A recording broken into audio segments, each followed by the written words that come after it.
শিৱসাগৰত কেম্পেইন নকৰিলে বুলি যদি কৈছে মই ফটো দুখন দেখুৱাই দিওঁ। হিমন্ত বিশ্ব শৰ্মাই কেম্পেইন কৰিলে নে নাই? মোৰ এগেইনষ্টত দুখন ডাঙৰ ডাঙৰ মিটিং কৰিছে, বিৰাট ডাঙৰ ডাঙৰ মিটিং। মই আপোনালোকক যদি কওঁ, কালি মই আপোনালোকক একদম খোলাখুলিকৈ কওঁ, হিমন্ত বিশ্ব শৰ্মাই 15 মাৰ্চ তাৰিখৰ দিনা হিমন্ত বিশ্ব শৰ্মাই মোৰ এগেইনষ্টত বিৰাট ডাঙৰ এখন মিটিং কৰিছে, 20,000 মহিলাক লগত লৈ আমাৰ তলাতল ঘৰৰ ফিল্ডত। মোৰ ভয়ত তত নাই, বুকুখন এনেকৈ কঁপি গৈছে সেইদিনা। মই সেইদিনাই ভাবি লৈছোঁ মই হাৰিলোঁ আৰু। 20,000 মহিলা, স্মাৰ্ট ধুনীয়া ধুনীয়া একদম হেৰি পিন্ধি আহিছে, ৰঙা ৰঙা ব্লাউজ পিন্ধি আহিছে, নিজে একদম ইউনিফৰ্ম কৰি আহিছে। কৰি আহি মই নাই মিটিংখনত, একদম হেৰিয়াক লগত লৈ, কি কয় এইটো, মোৰ এগেইনষ্টত যে উঠিছে, কুশল দুৱাৰীক লগত লৈ একদম মানে টপটপাই আছে। কুশল দুৱাৰীক লগত লৈ টপটপাই আছে। তো মই যদি আপোনালোকক মই দেখুৱাই দিব পাৰোঁ ফটোকেইখন, একদম টপটপাই আছে কুশল দুৱাৰীক লগত লৈ। তাৰপিছত তেতিয়া মই ভাবিলোঁ যে মই এইখন চাওক আপোনালোকে দেই, চাব ফটোখন, এইখন চাওক, কুশল দুৱাৰী আছে নে চাই লওকচোন নিজে আপোনালোকে। চেক বিতৰণ কৰি আছে, টপটপাই আছে। তাৰ পাছৰখন আপোনালোকে চাব দেই, তাৰ পাছৰখন কুশল দুৱাৰীক লৈ আপোনালোকে চাওক। এই কুশল দুৱাৰীখনে গদা লৈ গৈ আছে, গদা লৈ। ইলেকশ্যন যিদিনা শেষ হ'ব, তাৰ কেম্পেইন যিদিনা শেষ হ'ব, তাৰ আগদিনা 7 তাৰিখৰ দিনা, 7 এপ্ৰিল তাৰিখৰ দিনা হিমন্ত বিশ্ব শৰ্মাই গদা লৈ, এয়া চাওক, আমাৰ শিৱসাগৰ টাউনৰ বালি ফিল্ডত এয়া মোৰ বিৰুদ্ধে কেম্পেইন কৰি আছে। আৰু কি বক্তৃতা দিছে সেইটো শুনিলেতো মাথা নষ্ট হৈ যাব, মোৰ বিৰুদ্ধে যি কথা কৈছে। তো তাৰ পাছত হিমন্ত বিশ্ব শৰ্মাই মিছা কথা কৈছে। আৰু মইতো জানোৱেই হিমন্ত বিশ্ব শৰ্মা মিছলীয়া, 2 নম্বৰী, 3 নম্বৰী, 7 নম্বৰী, মইতো জানোৱেই। কিন্তু হিমন্ত বিশ্ব শৰ্মাই মিছা কথা কৈছে বোলে, মই বোলে কি কয়, তেওঁ বোলে মোৰ এগেইনষ্টত মিটিং কৰা নাই। মোৰ এগেইনষ্টত তেওঁ 10 ৰুমত মিটিং কৰিছে। মোৰ এগেইনষ্টত কেণ্ডিডেটটোক তেওঁ 30 কোটি টকা খৰচ কৰাইছে। মোৰ এগেইনষ্টত মাৰপিট কৰিবৰ কাৰণে তেওঁ পুলিচক নিৰ্দেশ দিছে। কুশল দুৱাৰীক সমৰ্থন কৰিছে, পুলিচক নিৰ্দেশ দিছে যে ইয়াক সহায় কৰ, কুশল দুৱাৰীক সহায় কৰ আৰু ইয়াক মাৰপিট কৰ, যাতে মই বাহিৰলৈ ওলাই আহিব নোৱাৰোঁ 1 দিনৰ কাৰণে কেম্পেইন কৰিবলৈ। তাৰপাছতো মই শিৱসাগৰ এৰি কেম্পেইন কৰি আছোঁ। গতিকে হিমন্ত বিশ্ব শৰ্মাই যিটো কথা কৈছে যে তেওঁ মোৰ বিৰুদ্ধে কেম্পেইন কৰা নাই, সেইটো মানে এইকাৰণেই কৈছে, তেওঁ জানে যে গোটেই অসমৰ মানুহ চবকে হৰুৱাই দিলোঁ, চব কংগ্ৰেছ, জাতীয় পৰিষদ, CPM চবক হৰুৱাই দিলোঁ, APSLC, CPIML, কিন্তু ই অখিলটোক হৰুৱাব নোৱাৰিলোঁ। ই এটা লিকটীয়া জীৱ, গতিকে ইয়াক এতিয়া বদনাম এটা কৰি থৈ দিওঁ। তাৰপাছত হিমন্ত বিশ্ব শৰ্মাই ক'লে বোলে নহয়, বোলে অখিল গগৈ সদায় আমাৰ পীযুষৰ লগত মেনেজ হৈ থাকে, সদায় বিধানসভাৰ সময়ত মানে মোক বহুৱা সজাব খুজিছে তেওঁ। তাৰমানে মই কি কৰোঁ, আপোনাৰ এণ্টাৰটেইনমেণ্ট দিওঁ বোলে বিধানসভাত।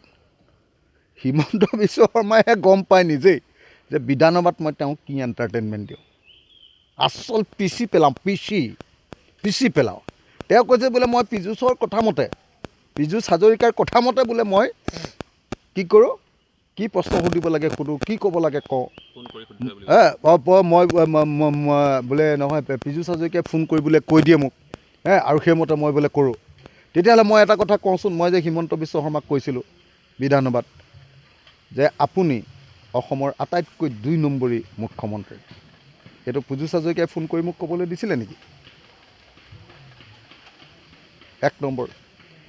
2 নম্বৰ, তেওঁ যে মোক কৈছিলে, তেওঁ যে মোক কৈছে যে নহয় পীযুষ হাজৰিকাৰ কথা মতে মই বিধানসভাত কাম কৰোঁ, তেতিয়াহ'লে পীযুষ হাজৰিকাই মোক কৈছিলে নেকি যে হিমন্ত বিশ্ব শৰ্মাক যে মই কৈছিলোঁ যে আপুনি আমাৰ ঘৰৰ ওচৰৰ চান্দমাৰীত নিজৰা পাৰৰ ইঞ্জিনিয়াৰ দাসৰ ঘৰত ভুৱা আলফা হৈ পইচা তুলিবলৈ গৈ এক্সটৰ্চন কৰিছিলে, পইচা তুলিছিলে, পুলিচে আপোনাক ধৰিছিলে চিভিল ড্ৰেছ পিন্ধি, চানমাৰী থানালৈ লৈ আহিছিলে, তাৰপিছত কাপোৰ কানি খুলি দিছিলে, আনকি জাঙিয়াটোও খুলি দিছিলে, খুলি ৰাম পিটন যে আপোনাক দিছিলে।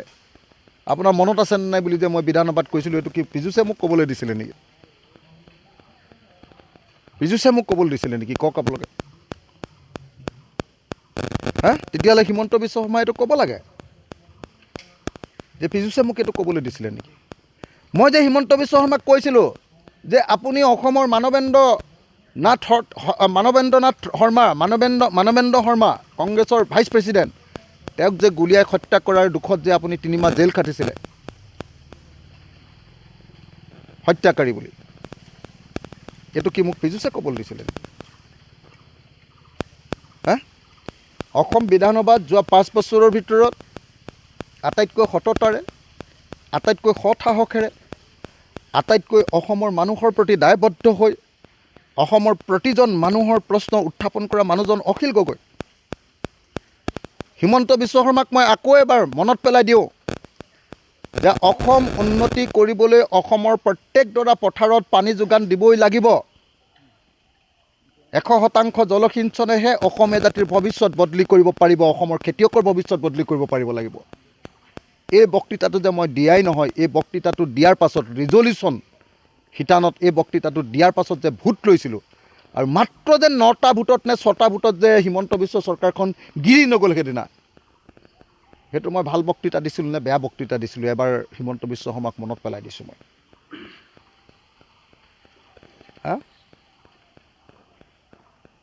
মই বেছি দীঘলীয়াকৈ নকওঁ, কিন্তু মই আপোনালোকক এটা কথা কওঁ। যোৱা 5 বছৰত অসম বিধানসভাত মই যিবিলাক বক্তব্য দিছোঁ, মোক মাত্ৰ 1 মিনিট 47 ছেকেণ্ড দিয়ে, 2 মিনিট সময় দিয়ে। এই 2 মিনিটৰ ভিতৰত মই যেনেকৈ ঢিচিউ কৰি যি ধৰণে হিমন্তক মই গুলিয়াই দিওঁ, যেনেকৈ মই এটেক কৰোঁ, যেনেকৈ মই পইণ্টেড একদম এটেক কৰোঁ, কোনোবা MLA অসমৰ ইতিহাসত তেনেকৈ জন্ম হৈছিলে নেকি? হিমন্তক বগৰাই দিবলৈ মানুহ সাহস কৰা মানুহ কোন আছে অসমত? অসম বিধানসভাত কোনেও মাতিবলৈ সাহসেই নকৰে। মই এনেকৈ বুঢ়া আঙুলি দেখুৱাই দিওঁ, এই কোন হিমন্ত? মোক এটা দম দিলে 3টা দম দিওঁ মই।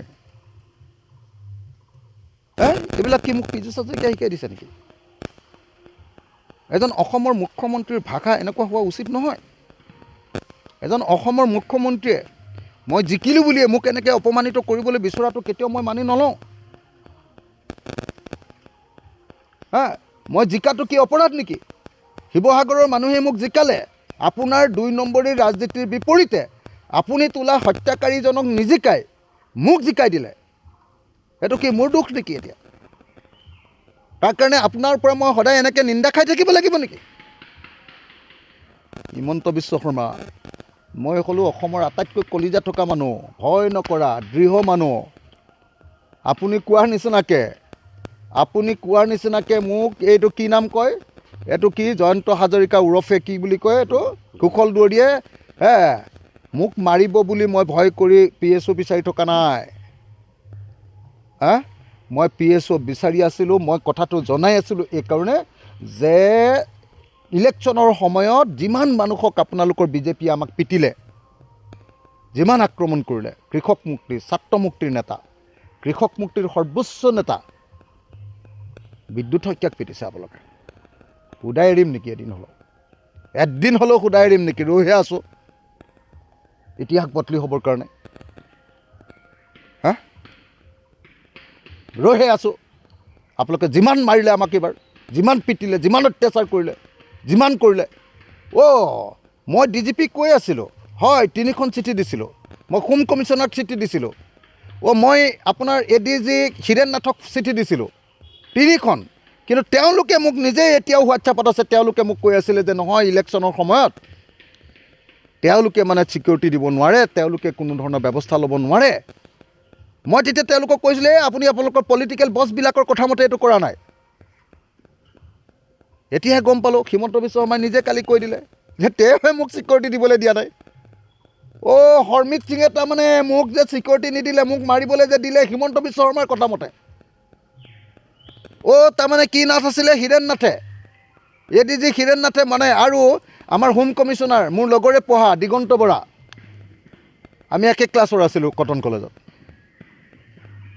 দিগন্তই যে মোক যে চিকিউৰিটি নিদিলে, এইটো হিমন্ত বিশ্ব শৰ্মাৰ কথা মতে। তাৰমানে হিমন্ত বিশ্ব শৰ্মাৰ মতে ইলেকশ্যন পিৰিয়ডতো হিমন্ত বিশ্ব শৰ্মাৰ কথা মতে চলি থাকে ন। MCC লগা বুলি কয় নহয় জানো এইটো? ইলেকশ্যনৰ হেৰি চলি থাকোঁতেও তাৰমানে হিমন্ত বিশ্ব শৰ্মাই চিকিউৰিটিটো চাই থাকে। তাৰমানে হিমন্ত বিশ্ব শৰ্মাই মোক মৰাইছে, আমাৰ মানুহবিলাকক মৰাইছে। হিমন্ত বিশ্ব শৰ্মাই পুলিচক আমাৰ মানুহবিলাক মাৰোঁতে মনে মনে বহি থাকিবলৈ দিছে। হিমন্ত বিশ্ব শৰ্মাই তাৰমানে এতিয়ালৈকে বিদ্যুতক যে ইমান মাৰিলে, তাৰ কাৰণে আমি যিটো গোচৰ দিলোঁ, আৰু গাড়ী যে ভাঙি দিলে, গাড়ী জ্বলাই দিলে আমাৰ, সেই গোচৰবিলাক যে দিলোঁ, এটাও মানুহক যে ধৰা নাই, এইটো হিমন্ত বিশ্ব শৰ্মাৰ কাৰণে ধৰা নাই। এতিয়াহে গম পালোঁ। DC শিৱসাগৰক আমি এতিয়াহে গম পালোঁ, SP শিৱসাগৰক আমি এতিয়াহে গম পালোঁ, ADG হীৰেণ নাথৰ আচল চৰিত্ৰটো মুখাখন এতিয়াহে গম পালোঁ, বিৰাট সভ্যভদ্ৰ দেখুৱাই। হৰমিত সিং একদম বিৰাট নিউট্ৰেল, মোৰ আগতে কথা কয়, এজ পাৰ ল হয় বোলে চব কাম। হৰমিত সিং DGP, এতিয়াহে গম পালোঁ কালি হিমন্ত বিশ্বই আপোনালোকৰ মুখাখন খুলি দিলে নহয়। মইতো কালি হিমন্ত বিশ্ব শৰ্মাই এইটো কথা কোৱাৰ পাছত হীৰেণ নাথ, আচলতে DGP হৰমিত সিং, তাৰপিছত আমাৰ দিগন্ত বৰা, SP কি পাপৰি চেতিয়া নেকি, DC কি নাম আমাৰ মৃদুল যাদৱ, এইকেইজন মানুহে পদত্যাগ কৰিব লাগিছিল সন্মান থাকিলে। মই তেওঁলোকক চবকে জনালোঁ যে মোক কেনেকৈ হত্যা কৰিবলৈ লৈছে। তাৰপিছত চিকিউৰিটিটো বন্ধ কৰি দিলে। আৰু মই সেইকাৰণে আপোনালোকক একদম স্পষ্টকৈ কথাটো কৈ দিওঁ, মই হ'লোঁ একেবাৰে কষ্টত ডাঙৰ দীঘল হৈ অহা মানুহ, নখচুকীয়া থকা মানুহ দেই, আমি খেতি কৰা মানুহ, নখচুকীয়া থকা মানুহ আমাৰ। তো আমি একদম বোকাত নামি কষ্ট কৰি ডাঙৰ হোৱা মানুহ। আমি অসমৰ, মই আটাইতকৈ বেছি ফেমিলি ভ্ৰমণ কৰা, আটাইতকৈ বেছি গাঁও ভ্ৰমণ কৰা, আটাইতকৈ বেছি গাঁৱৰ মানুহৰ লগত কথা পতা, গাঁৱে গাঁৱে পদযাত্ৰা কৰি গোটেই অসমখন ঘূৰা, চাইকেল লৈ গোটেই অসমখন ঘূৰা, আটাইতকৈ বেছি মানুহৰ বিপদৰ সময়ত আন্দোলন কৰা, আটাইতকৈ বেছি ৰাষ্ট্ৰৰ আটাইতকৈ নিৰ্যাতিত মানুহটো মই অখিল গগৈ। মোক হিমন্ত বিশ্ব শৰ্মাই মোৰ বিশ্বাসযোগ্যতা কমাবৰ কাৰণে, মোক হৰুৱাব নোৱাৰি মোৰ যিখিনি বদনাম ৰচিব খুজিছে, আৰু তাক পীযুষক আলম লৈ যিটো কৰিব খুজিছে, এইটো মই মানি নলওঁ। আৰু হিমন্ত বিশ্ব শৰ্মাক মই চেলেঞ্জ কৰিছোঁ, অহা 5 বছৰ আপোনাক মই ঘটিয়ে ঘটিয়ে পানী খুৱাম।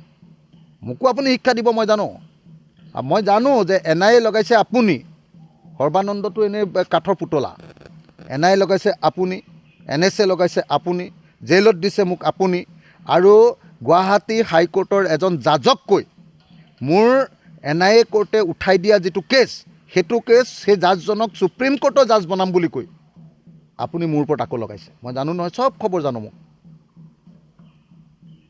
চব খবৰে জানো এইবিলাক কথা। আহিব দিন, এতিয়া আমাৰ বেয়া দিন, আমি কষ্ট হৈ থাকোঁ, আপোনাৰো দিন আহিব, তেতিয়া আপুনি দেখিবলৈ পাব। কালি মুখ্যমন্ত্ৰীৰ মন্তব্যটোত এনেকুৱা লাগিছে যে